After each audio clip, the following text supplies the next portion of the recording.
So many people don't realize the pain that they are causing themselves by scrolling through their social media feed. But if they were to tune in to how they're feeling after about 30 seconds or so, they would have a pretty good idea of what social media is not doing for them. So with so much external input and persuasion, we have become deeply disconnected from who we are. And that's what we're talking about in today's video.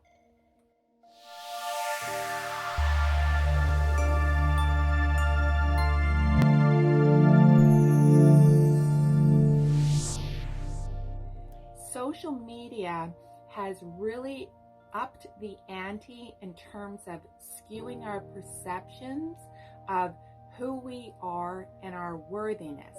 So not unlike the billboards and magazines and TV commercials from way back when, pre-social media, we now have 24/7 access to see how we don't measure up.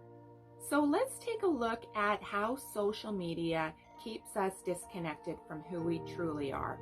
And in order to understand how it disconnects us, I think it's important to understand what it looks like and feels like to be connected to who you are. So having a healthy connection to who you are is about having healthy self-confidence, healthy self-esteem, being self-empowered, having a good impression of who you are, being discerning about the information that's coming into you, and being able to make choices and decisions that you feel are best and right and true for you versus what everybody else thinks about what is best and right and true for you.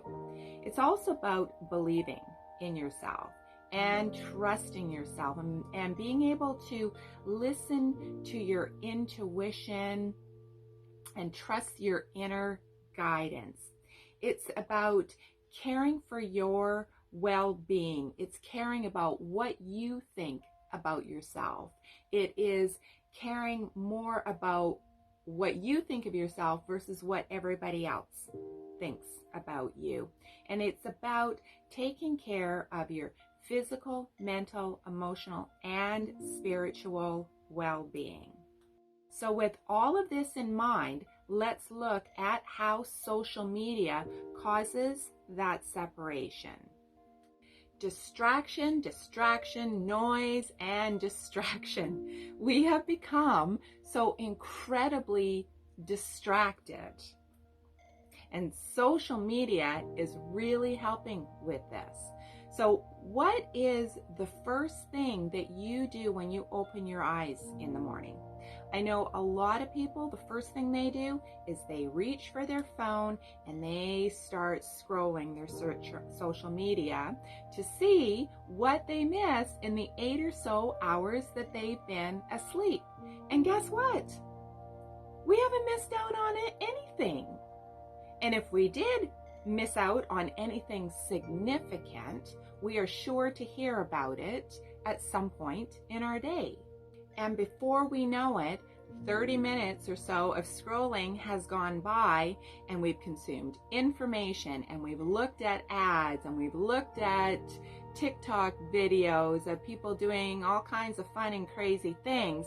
But that is time that you will never get back again. And when you think about how you utilize that amount of time, you have to ask yourself, did it contribute in my life? Did it add value in my life in any way, shape, or form? Is it helping me get out of debt? Is it helping me solve my relationship problems? Is it helping me with my anxiety and depression? How has it helped me to better myself and help me move forward in my life so I have more joy and fulfillment and happiness in my life?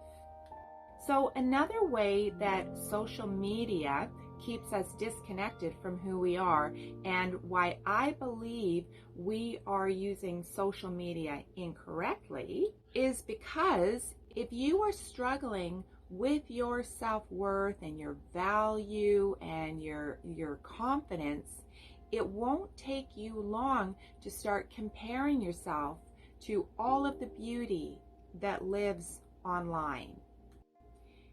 So maybe you're self-conscious about your body, or maybe you don't see yourself as attractive. Social media will only exacerbate how you feel about yourself, because there are a lot of perfect bodies, perfect hair, perfect skin tone. Anything that you feel that is missing within you, you will feel, or you will be able to find that online. It's all out there, but it doesn't make you feel good about who you are, and it doesn't help to empower you. But conversely, if you are struggling with self-worth, you may take the time to get the perfect selfie, and it may have taken 30 or so shots before you get the perfect shot with the perfect filter, and then you upload it, and then within a required amount of time, if you're not getting the likes and the comments on that photo, you immediately take it down and take it personally, thinking that it is a hit against your worthiness. And so what follows then is the beating up and being nasty, saying nasty things to yourself. And that's not helping you grow and expand and love yourself more and be more connected to yourself.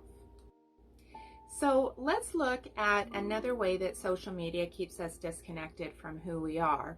And this is by taking away from taking care of our spiritual well-being. So let me explain this. If you were to, actually I'll backtrack. If I often hear people say, I don't have enough time in my day to meditate. But when I have people go back and look at their online usage, they can see how much time they spend scrolling social media, right? And it goes back to, right back to the start of this video where I talk about distraction and the time we use scrolling social media that adds no value to our life and doesn't help us move forward. So if we were to reverse that and make meditation at the beginning of our day, or taking care of our spiritual health in whichever way, shape, or form that feels best and right for you, what we would find is that by doing that, it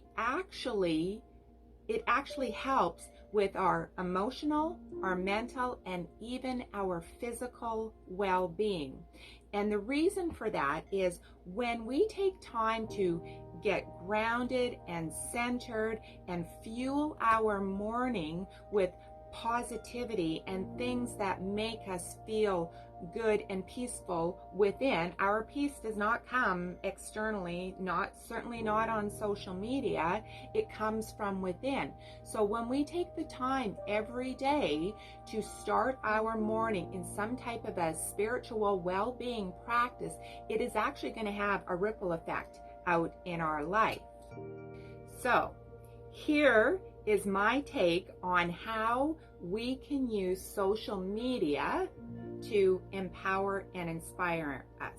Because let's face it, social media it's here. It's a part of our lives. But instead of letting it drive our doubts, fears, and insecurities and self-worth and self-confidence and all that jazz, if we flip it around, there is a way that we can use it that will help empower us, bring more value into our lives, and actually help us move forward. And this is how we're going to do it. So if you take a look at everybody that you follow online, on TikTok, on Instagram, on Facebook, are they helping you create a budget, get out of debt? Are they helping you manage your anxiety and depression? Are they helping you with your relationship? Are they teaching you to eat healthier, to learn how to work out at home? Are they inspiring you in some way? Are you starting to learn a hobby? Are they teaching you how to play a guitar or how to paint, for example, or even dance? Are they teaching you to be a better human being? Helping you overcome your addictions? Helping you to be a better parent, to be more patient with your children? Are they helping you to heal physically, spiritually, emotionally? Basically, if they are not adding value to your life, then unfriend them or unfollow them.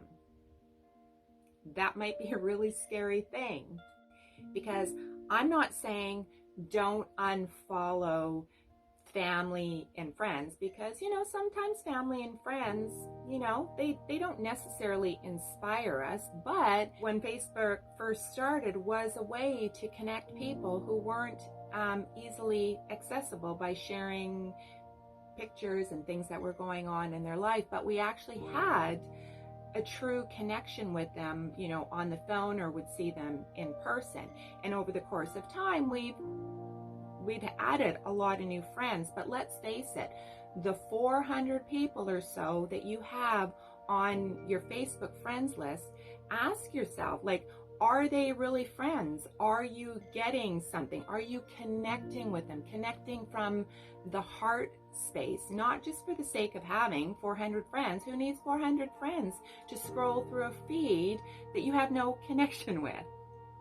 So if we're going to be online, let's all make sure that we're using it to help us to grow, to learn, to become better human beings, to have more love in our lives, to be more healthy, to be more grounded, and hopefully live our best life. So, I hope you found this video helpful. If you did, let me know. If you have any questions for me, if you need some help, send me a message, email me, whichever is best for you.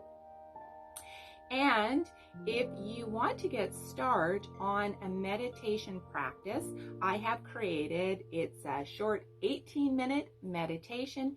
It is up on my website. You can go there and you can download it for free. And until the next video, have an amazing day, sending you lots of love and light.